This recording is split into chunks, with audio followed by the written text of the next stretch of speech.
All right, let's just jump right in, because we're about to tackle a really wild idea, one that kind of flips everything you think you know about reality upside down.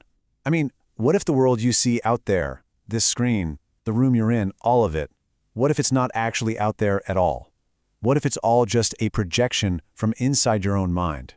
And that, right there, that's the key. Think about it. It forces you to stop seeing your mind as just a camera, passively recording the world. Instead, what if your mind is the projector, the thing that's constantly creating every single moment you experience? It's a huge shift in how you see, well, everything.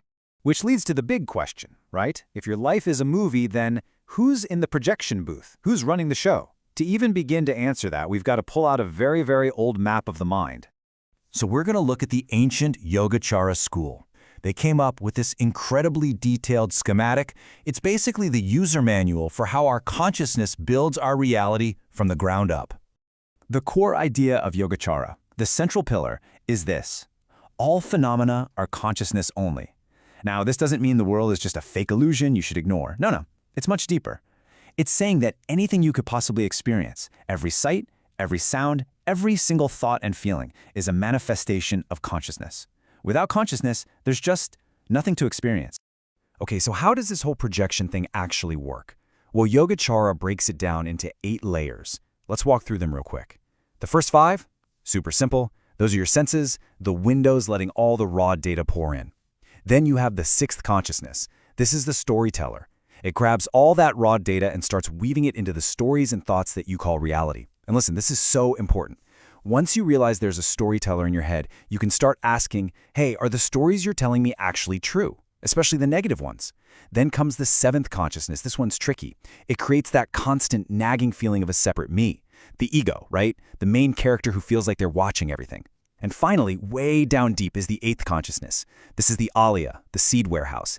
Just picture a vast subconscious database that stores every single experience, every intention as a tiny seed.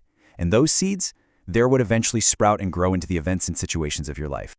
So when you put it all together, it's pretty mind-blowing. Your life is basically a super high-def holographic movie streamed directly from that seed warehouse we just talked about.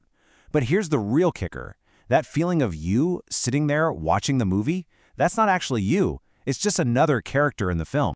Matt, what's so wild is that the Yogacara school wasn't the only one who figured this out. It's like different ancient cultures all over the world were drawing these incredibly similar maps of the same inner territory. I mean, just look at this. It's kind of staggering. In the East, you have Yogacara saying all phenomena are consciousness only.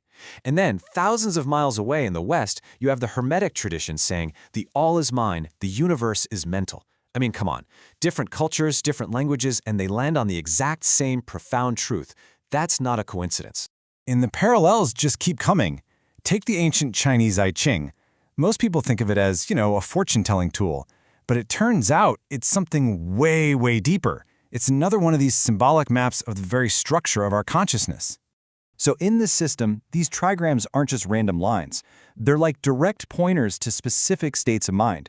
For example, the heaven trigram here, it corresponds to what's called great perfect mirror wisdom, which is just a beautiful way of describing that pure, clear state of the 8th consciousness, the seed warehouse. So the big takeaway here is this: changing the symbols isn't just a party trick. It represents a real, tangible shift inside your own mind. All right, so we've looked at the maps, which is fascinating theory. But what does it actually feel like to follow them? Let's switch from the what to the how. Let's see how these ideas actually come to life through the journey of one scholar, told in 4 short stories of his awakening. Okay, story number 1. You got this scholar, he's totally burned out from years of just reading books. He goes and sits by a river. And in this moment where he just completely gives up, poof, his sense of being a separate person watching the world just dissolves. He has this profound realization. It wasn't me watching the universe. The universe was watching itself through my eyes. The whole eye illusion just collapsed. Next, he's up on a mountain, and he feels this immense, powerful energy just surrounding him, moving through him. And he realizes he's not practicing anymore. He's not trying to do anything. Instead, it feels like the universal energy, the way itself, is practicing him. He's gone from personal effort to just being part of this universal flow. Then, in a quiet meditation, he notices something. A subtle, brilliant light from within. It's not some crazy, dramatic vision. It's more like, you know when the clouds finally part and you realize the sun has been shining the whole time? He gets it. This fundamental light of pure consciousness was always there. He was just making too much mental noise to see it. And for the final piece of the puzzle, a wave of sadness comes up. But this time, he doesn't fight it. He doesn't get lost in it. He just watches it with that same awareness of the inner light.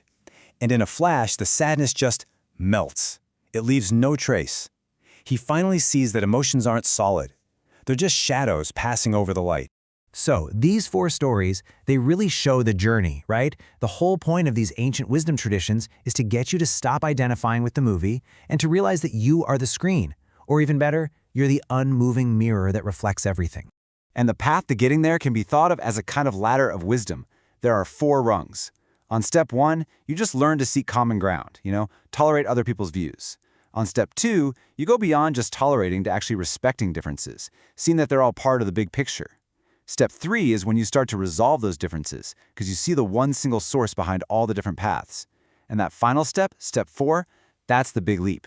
You go beyond duality itself, to a place where same and different don't even mean anything anymore. And here's the bottom line, the most important takeaway from all this. Your true identity? It's not the constantly changing thoughts or feelings or events in your life. Those are just the reflections in the mirror.